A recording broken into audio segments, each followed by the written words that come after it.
নমস্কার বন্ধুরা, welcome to my channel মাঠে ময়দানে অফিসিয়াল। বন্ধুরা, এই ভিডিওতে আমি ইস্ট বেঙ্গল, মোহনবাগান ও ইন্ডিয়ান ফুটবল নিয়ে কিছু আলোচনা করব। তোমরা যারা যারা আমার ভিডিওটা দেখছো, আমার চ্যানেলটা প্লিজ সাবস্ক্রাইব করে নাও ইন্ডিয়ান ফুটবলের এরকমই আরো আপডেট পেতে। তো প্রথমেই যদি আমরা একটু ইস্ট বেঙ্গলকে নিয়ে কথা বলি, তো গতকাল ইস্ট বেঙ্গল যে খেলা খেলেছে তাতে করে সমর্থকরা আবার চ্যাম্পিয়নশিপের কথা কিন্তু একটু হলেও ভাবতে শুরু করেছে। অনেকে আবার লিগ টেবিলও কিন্তু বারবার দেখে নিচ্ছেন। তো এই মুহূর্তে ইস্ট বেঙ্গল লিগ টেবিলের 4 নম্বর স্থানে রয়েছে। তাদের 6 ম্যাচ খেললে 11 পয়েন্ট, 3টে জয়, 2টো ড্র আর 1টা হার। প্রথম স্থানে রয়েছে মুম্বাই সিটি এফসি 6 ম্যাচে 14 পয়েন্ট। আর 2 নম্বর আর 3 নম্বর স্থানে যথাক্রমে রয়েছে মোহনবাগান আর জামশেদপুর, দুজনেরই 6 ম্যাচ খেলে 13 পয়েন্ট। ইস্ট বেঙ্গলের আবার কিন্তু ঘাড়ের কাছে নিঃশ্বাস ফেলছে বেঙ্গালুরু, তাদেরও কিন্তু 6 ম্যাচে 11 পয়েন্ট। তো লিগ মোটামুটি জমে গেছে, সবাই প্রায় কিন্তু কাছাকাছি রয়েছে, কিন্তু গোল ডিফারেন্সে ইস্ট বেঙ্গল কিন্তু সব থেকে বেশি, 12 গোল ডিফারেন্স। এই অবস্থায় এখন ইন্টারন্যাশনাল ব্রেক পড়ে গেল, আবার এপ্রিলের 3 তারিখ থেকে কিন্তু আইএসএলটা শুরু হবে। ইস্ট বেঙ্গলের নেক্সট ম্যাচ হবে কিন্তু 11ই এপ্রিল চেন্নাইয়ের বিরুদ্ধে। সেই ম্যাচটা কিন্তু জওয়াহরলাল নেহেরু স্টেডিয়ামে হবে চেন্নাইয়ে। মানে এই মরশুমে ইস্ট বেঙ্গল কিন্তু প্রথম অ্যাওয়ে ম্যাচটা খেলবে 11 তারিখ। যাই হোক, কালকের ম্যাচ নিয়ে যদি একটু কথা বলি, তো কালকের ম্যাচে মোহামেডান প্রায় কিন্তু আত্মসমর্পণই করে দিয়েছে।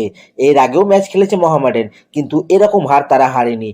বেঙ্গালুরুকেও কিন্তু তারা ফাইট দিয়েছিল, একমাত্র মহিতোষ রায় যা একটু লড়লো। ইস্ট বেঙ্গল যা খেলছিল তাতে কিন্তু ফার্স্ট হাফেই 5-6 গোল হয়ে গেলেও অবাক হবার মতো কিন্তু কিছু থাকতো না। ইউসেফ যা গোল করেছে তার 4 গুণ মিস করেছে, মানে ইজি ট্যাপিং কিন্তু মিস করেছে ইউসেফ। পেনাল্টি দিয়ে গোল করেই কিন্তু ইউসেফ 7 গোল করে এই আইএসএল এ কিন্তু জেমির সাথে এখনো পর্যন্ত হাইয়েস্ট স্কোরার।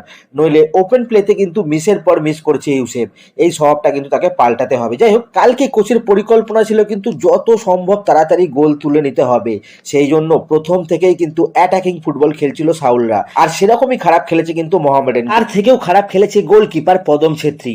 কালকে প্রথমেই এত গোল হয়ে যাওয়ায় একটা সময় চেঞ্জে কিন্তু নান্দা আর মহেশকে নামান কোচ।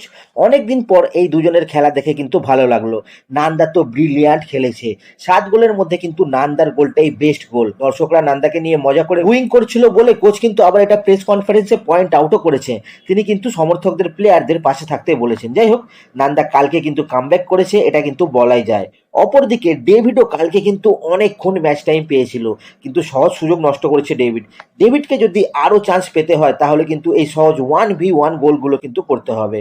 যাই হোক, এরপর যদি আমরা একটু অস্কারকে নিয়ে একটু কথা বলি, তো অস্কারকে নিয়ে এই কদিন ধরে যা কন্ট্রোভার্সি চলেছে, যা নাটক চলেছে, সেটা থেকে কিন্তু অল্প হলেও অস্কার রেহাই পেয়েছে।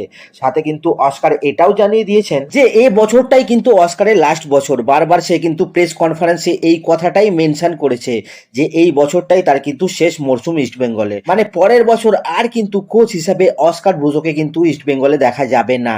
এমনিতেও ইমামি এই বছরটাই শেষ ইস্ট বেঙ্গলের সাথে থাকছে, পরের বছর ইমামি ইস্ট বেঙ্গল বিচ্ছেদ হবে। আর ইমামির যেহেতু ক্লোজ অস্কার ব্রুজো, ক্লাব কর্তাদের নয়, তো সাথে সাথে অস্কারেরও বিদায় হতে চলেছে পরের মরশুমে, এটা কিন্তু ধরেই যায়। তো আজকের ভিডিওতে এতটুকুই, দেখা হচ্ছে আবার পরের ভিডিওতে। নমস্কার।